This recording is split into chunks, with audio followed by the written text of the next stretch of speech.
So let's talk about who the feral people are.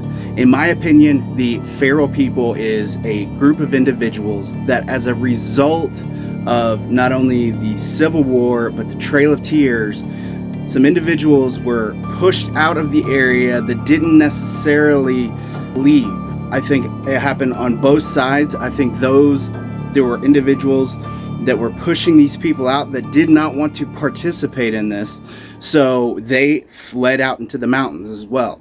I think some of the individuals that didn't want to leave the sacred mountains stayed as well, and they fled, and they have since reproduced and has created this group of individuals that are living off the grid and away from civilization. Now, I think they achieve this in a couple of different ways. First off, they avoid people at all costs. The majority of these sightings that happen with the feral people are as a result of what looks to be individuals coming out of the wilderness looking for possibly supplies. You know, there has been sightings near waterfalls, near people's houses. They all seem to be kind of going after one thing, and that's basically food. So I think a lot of the issues that they run into is, you know, what comes down to what all humans need and all animals need is food. Now, I think they have been able to stay out of sight in a couple of different ways. One of those ways is the tunnel system that runs throughout the Smoky Mountains.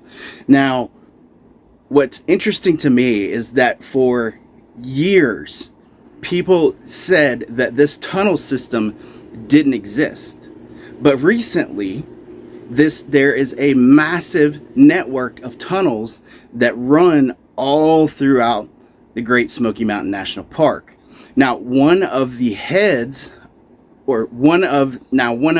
entrances to this tunnel system is located in an area that's called Greenbrier. They have only been able to survey approximately 5.7 miles of underground tunnel systems. Now, if you put that into perspective, like as the crow flies, right? So 5.7 miles is a massive area that you would be able to travel if you are directly underground. Now, the archaeologists that found these tunnels, or that have been surveying these tunnels, they claim that they were built in the early 1900s as a result of Prohibition. Now, I also want to say thank you to today's video sponsor, which is Happy Hippo Kratom. Now, for those of you all who have not heard of Kratom, it is a natural alternative way to enhance your mood, to help with some pain issues, some anxiety issues, and if you are tired of going down that pharmaceutical rabbit hole, then I would highly suggest visiting my friends down at Happy Hippo. There are a lot of athletes that talk about how much it helps with your workout. In my opinion, the pure kratom leaf is an excellent alternative to going down that nasty pharmaceutical rabbit hole of getting on 50 different medications that all are just trying to solve each other's problems. Happy Hippo harvests all of their products in small batches, which allows for the best and most optimum product that they can give to their clients. Now, for those of you all talking about the taste of it, it can be, I would highly suggest getting some gel caps, or a trick that I learned is to take it with orange juice. It helps with that bitterness, it helps get it down, and then you can reap the benefits of this amazing plant that God gave us. Check out Happy Hippo in the description. The link is below. During that time, Sure, moonshiners were coming up with all kinds of new and unique ways to get that white lightning across the mountain. Nickel brakes, they won't stop it. However, digging tunnels like that, in my opinion, in East Tennessee is a massive undertaking. I think these tunnels have been there for a long time. A long time. Is it possible that the moonshiners may have used these tunnels? Sure. Do I think that these moonshiners dug these tunnels that access different points in the Smoky Mountains that seem not really to go anywhere? No, I don't think that they did. To me, it doesn't make a whole lot of sense, because the one thing that a moonshiner does not want to do is put themselves in a position where they're going to get trapped. A tunnel is basically a trap, regardless of how big it is. You know, sure, there might be a couple different exit points, but the moonshining tunnels that I have always seen have been relatively small, that kind of go underground, that just gets you kind of away from that area so you can pop up somewhere else and dart off to the woods. Some of these identified entrance points to these tunnels are from Roaring Fork to Copeland Creek. There's even entrances near the Pittman Center, as well as just the Parkway. So they're really kind of scattered throughout different locations. Now, me and Tony went up there to do some investigating, and what I've been trying to do is isolate different areas to research where I believe that they are most likely to inhabit these areas. Now, another commonality that happens with the feral people in these tunnels is that people disappear.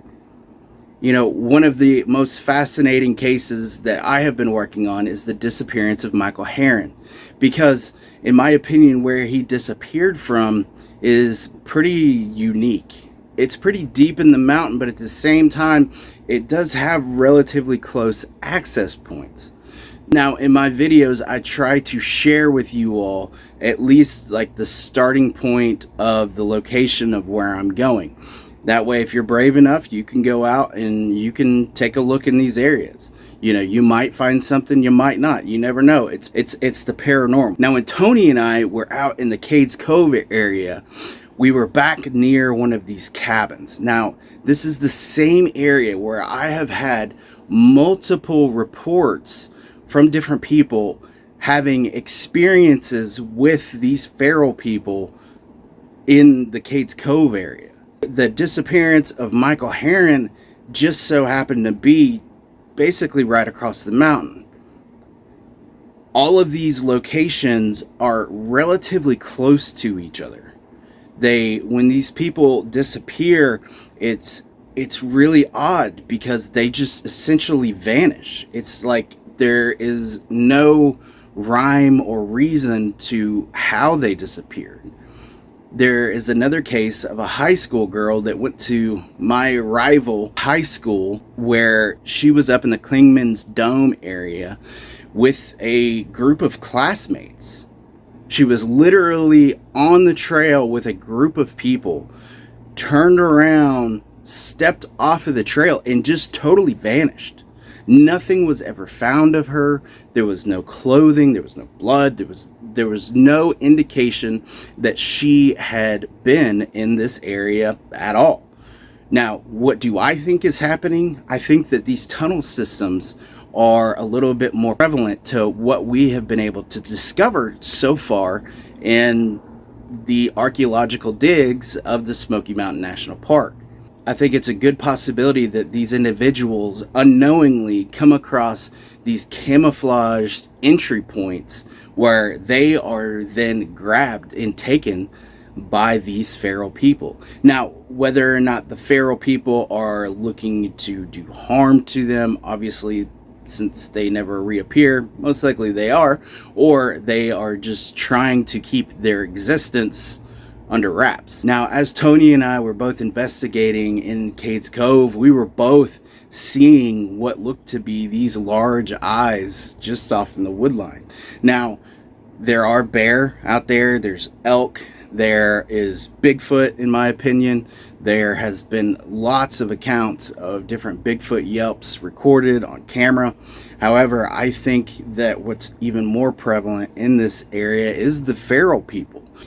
It would be a very reliable place for them to live, because not only could they scavenge from the tourists, when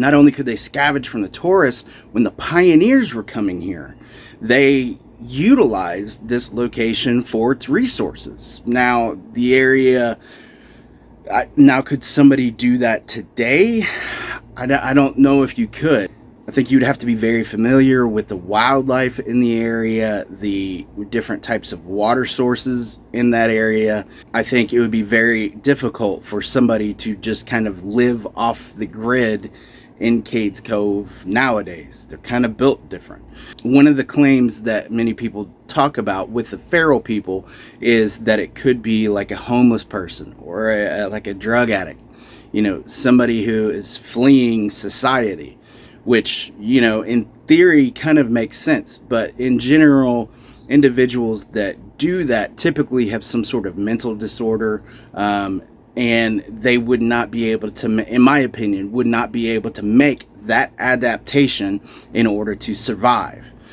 So, in my opinion, these individuals have been in this area and have been essentially thriving for decades. Now, we have tons of different stories going back all the way to the Dennis Martin disappearance, where one of the bystanders, and this happened at that time, suggested that there was a hairy looking man who picked up Dennis and took off running with him. Now, that could have been attributed to a Bigfoot. However, his description was that it was some sort of wild man living in that area. There was another couple that had a run-in with a feral person near a waterfall. They said that this individual was extremely agile and was able to scale up the side of a waterfall with no ropes. And even though they looked extremely kind of disfigured and very odd looking, they were able to get away from the individuals that saw them, which to me makes it seem like they are more interested in staying out of sight of society in general. So I actually have some new leads on these feral people. At the Bigfoot conference, one of my amazing subscribers came up to me and talked to me about a known cave system or possible tunnel system that is located near where all of these disappearances are happening. Now, I'm going to do my best to get out there and try to see if I can locate this either cave or tunnel system and do my best to investigate this area. In my opinion, it's extremely important, not necessarily to have a 4K podcast with a feral person, because I don't typically want to have any sort of direct interaction with them. I think they're going to be extremely unpredictable and they're going to be extremely dangerous. What I am looking for is evidence of their existence, whether that be for footprints, whether that be from the spear. I have found what looks to be kind of old technology kind of scattered throughout these areas where these disappearances happen, where these sightings happen. And it absolutely fascinates me, and I want to find more. I hope you all will continue to support me on this journey.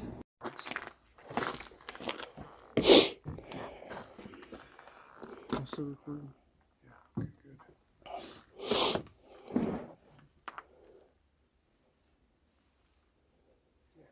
You good? Yeah. So I definitely think that there could be thermal take two.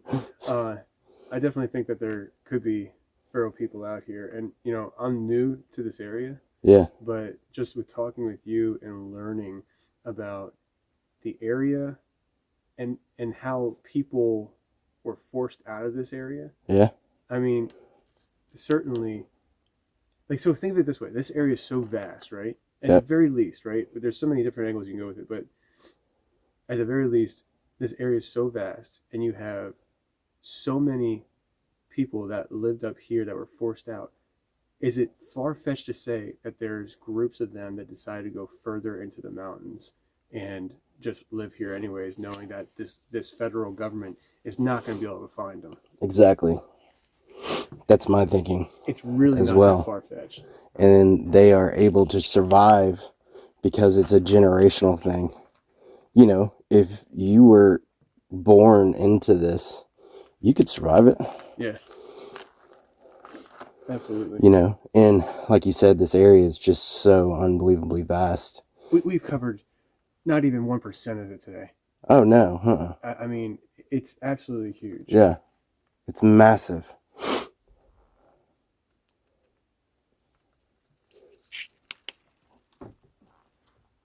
I'm so glad you saw that.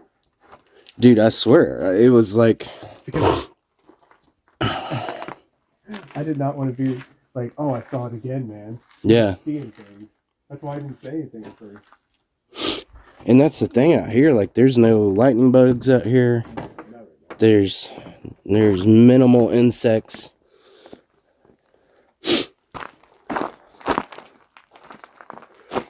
And, I mean, look at these trails. Like, they just meander for miles. Do these trails go up for miles? Yeah. Yeah. I think they go almost all the way up to Gatlinburg. Are you kidding me? Yeah. Up to Gatlinburg? Yeah. Wow. They're far, man. It's kind of odd. Yeah.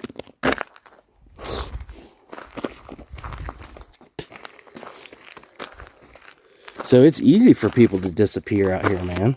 Like, think about it. If something were to happen, feral people came out of the woods, decided that it was your time. I mean, a bear. There's tons of things that could happen out here that they would take you and it would just be over with. Right. And they wouldn't be able to find you. I mean, if something were to happen to us right now, Oh, it's a wrap. it's a wrap, dude. I mean, we'd probably get our licks in, but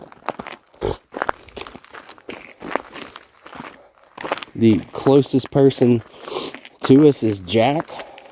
And 5-6 miles away. And yeah, and he's not gonna realize Unless he that. hears gunshots and then he's got to try to come and find us. Yeah. But he ain't gonna come, guarantee you. No. He's gonna go to. He'll try to find a police officer or a ranger. Yeah. Yes, sir. Yes, sir.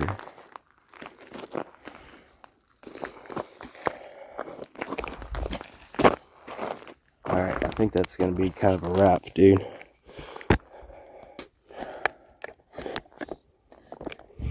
Gosh, I'm not even freaking recording. Poor Tony. All right, y'all. Did you hear that? No.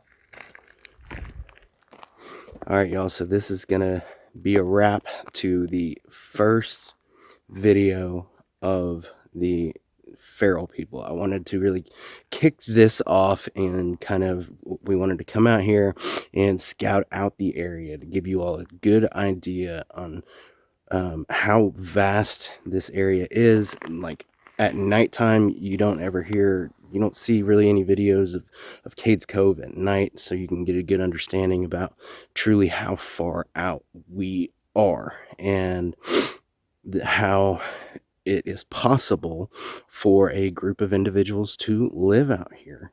So we heard some really amazing sounds. I think some of them were coyotes, some of them were bobcat, but there was a few other ones that who knows? Not to mention whatever the hell flew and landed on the roof of that church. That was weird. That shit was crazy. So if you're new to the channel, please hit that subscribe button. Definitely give this video a like. And I hope you all are ready for the series. Our next stop will be Porter's Creek.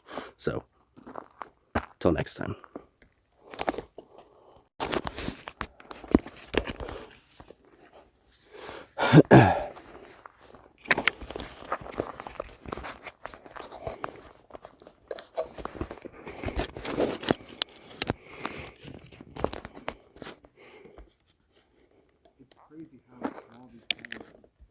Oh yeah.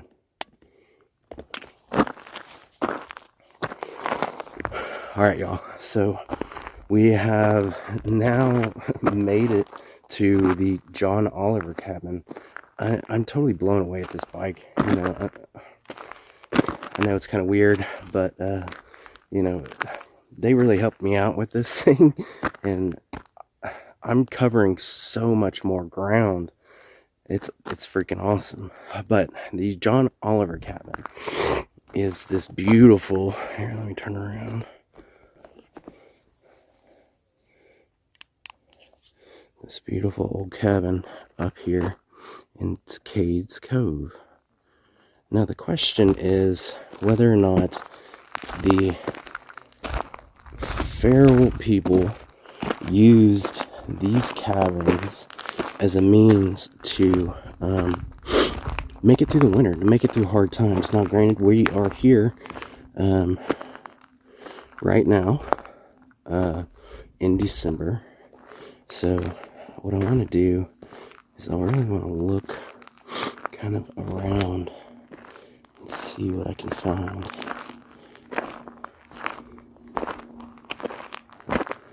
Because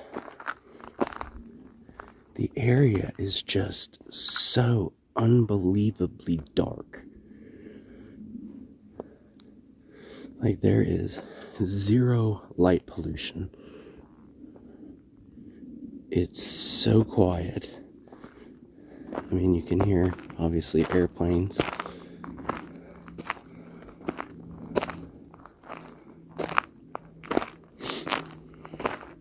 You'll have to forgive me, I am under the weather. And I am struggling. What'd you say? Did you say something? No, it's just, I wasn't sure if that door opened up or not. It does. Oh.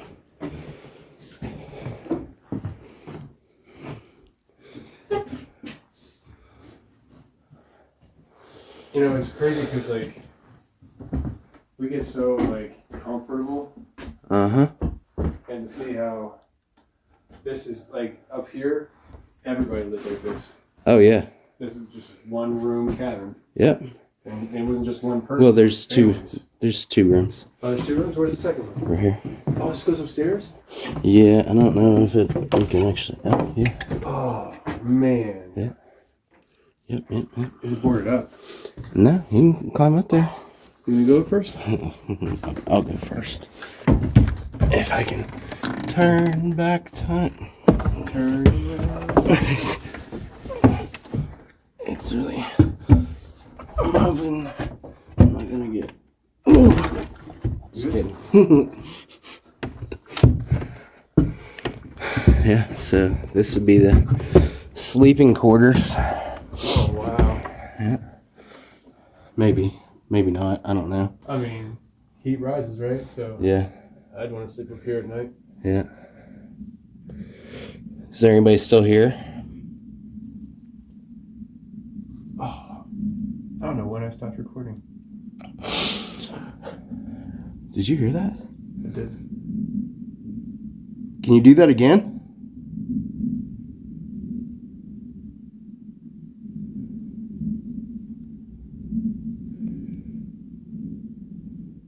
Sound like tapping? Yeah. Can you make a noise to let us know that you're still here?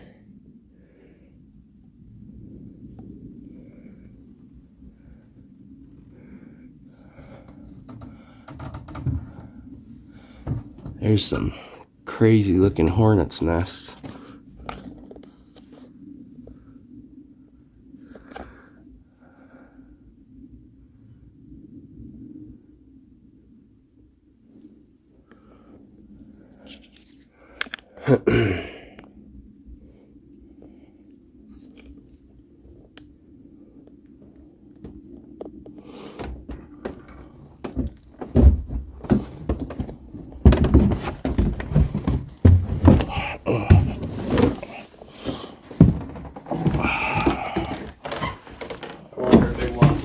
That diligently when they lived here. I know. Right? Oh, I should have made the staircase a little wider. Mm-hmm. They were smaller back then, though. Clearly, I mean, freaking doorways are short too. Mm-hmm. You think it's just like a lack of health and nutrition? Probably. I mean, you know, they would have farms and, you know, all their stuff would be grown here and cooked here and slaughtered here, you know. Yeah. The question is, did some of them stay? Are there people living out here? What do you think, Tony? Do you think that the feral people are still out here? Yeah, I do actually. Dude, I just saw eye shine behind you. Bro, I saw eye shine earlier, but I didn't want to be freaking. I didn't want to be the dude that was like, oh, I saw it again at this spot. I saw, dude, are you serious? Yeah, I 100%. Yeah. Yes. Yeah. Man, my big flashlight's in my bag. I think I caught it on camera too. I'm gonna switch the thermal.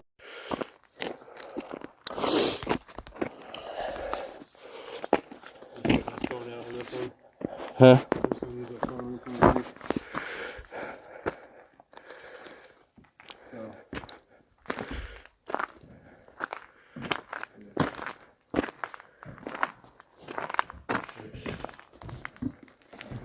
Oh, dude, it feels weird in here.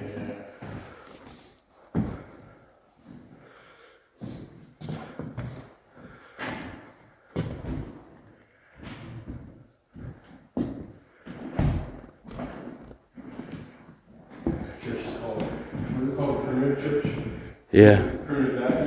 Yeah. This was the window that I saw, man. Yeah. Yeah.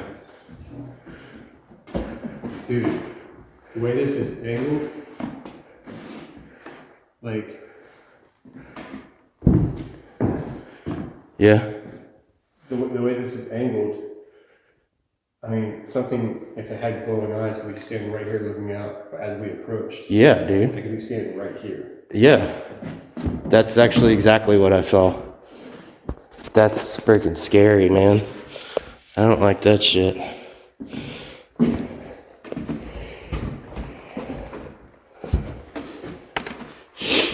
Because of what happened as we were coming up to this church, we decided to leave all the night vision camera gear and stuff on the high points. That way we can get up and roll. Because, dude, look at that corner over there. Doesn't it look like there's like burned-in faces on the wall? Yeah, dude. Like right in the corner? Yeah. That's creepy, dude. That's really creepy. Yeah, because if something, you saw something, it's not standing on those seats, it was standing up here. Yeah. And that's the little shed out there. And you can look right there. Yeah. That's, oh, what's this say in the wall? What's this stuff say in the wall? Okay, so that's good. Obey the gospel. All positive things here.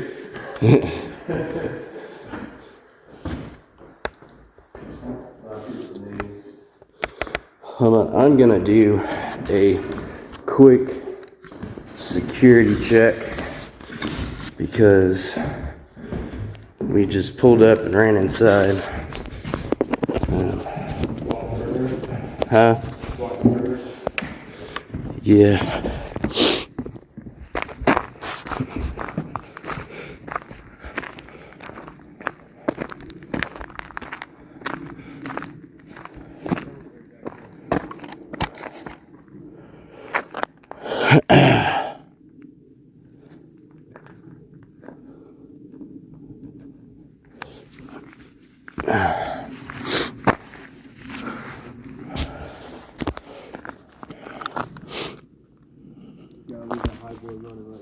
Mm-hmm.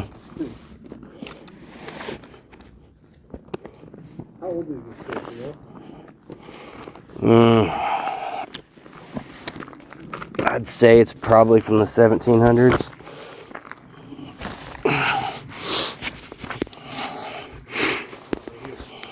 Cades Cove Baptist Church, organized June 16th, 1827. Not far off. Yeah. It's 200 years old. That's crazy. Mm-hmm. 200 years old, man. You know what the crazy thing is? Huh. This church is here for 200 years. Guarantee you all the new houses being put up in East Tennessee, they're not going to be standing in 200 years. Oh, no, dude. Build quality is much different. I feel so bad for anybody buying a house in East Tennessee. Phone storage full.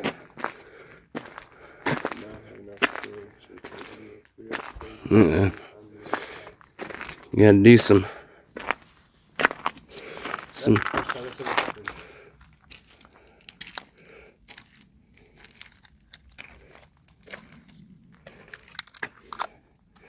It's eerily quiet out here.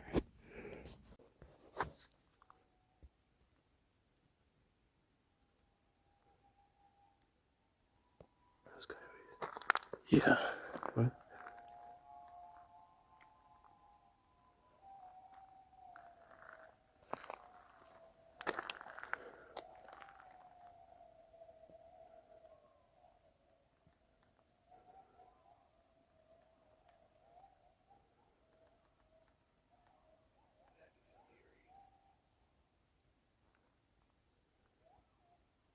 They're heading this way.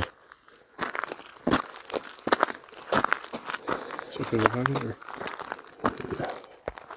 get on your high wheels? Yeah.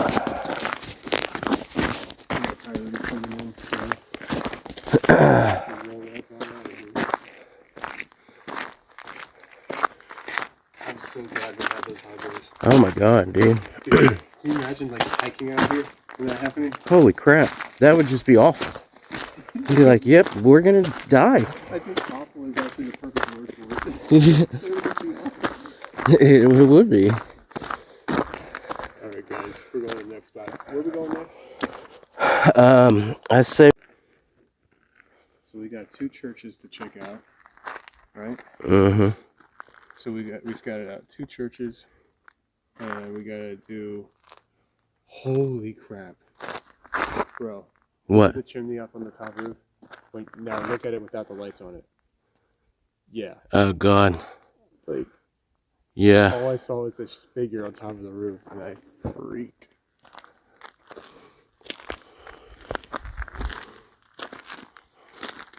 Still got that residual from last church. Mm-hmm. Whatever that was in the roof, man, that freaked me out. Dude, that was wild, wasn't it? Yeah. Okay, I just saw lights high up in the trees here. High up in the trees? In the trees. Like, just, like right in that area right there. It's your light, you can take it out. Where? Oh yeah, switch. Like right in there. Alright, let me switch the I've kind of hit a point in my YouTube career where things, I feel like I'm getting attacked a lot. Unfortunately, you know, I've had a lot of copyright claims come out against me, which is totally silly. It doesn't make any sense. They are basically, the whole point of it is they know that the majority of creators are afraid of getting copyright strikes on their channel, which would cause the channel itself to be deleted. And they are afraid to dispute these copyright claims because they're afraid of the strikes. They're afraid of their channel getting deleted, regardless of if they are in the right or wrong. YouTube's policies are a little bit weird, so it can be kind of hard to understand. However, I'm the type of guy that will sink the ship. You know what I mean?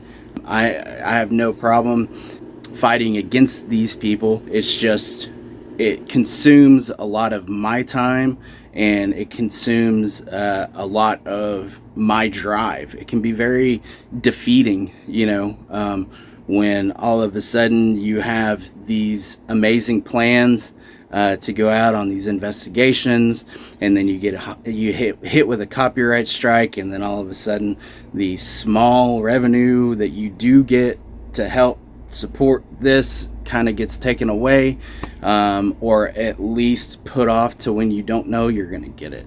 Apparently my phone number was also leaked, and I've had some people show up at my house.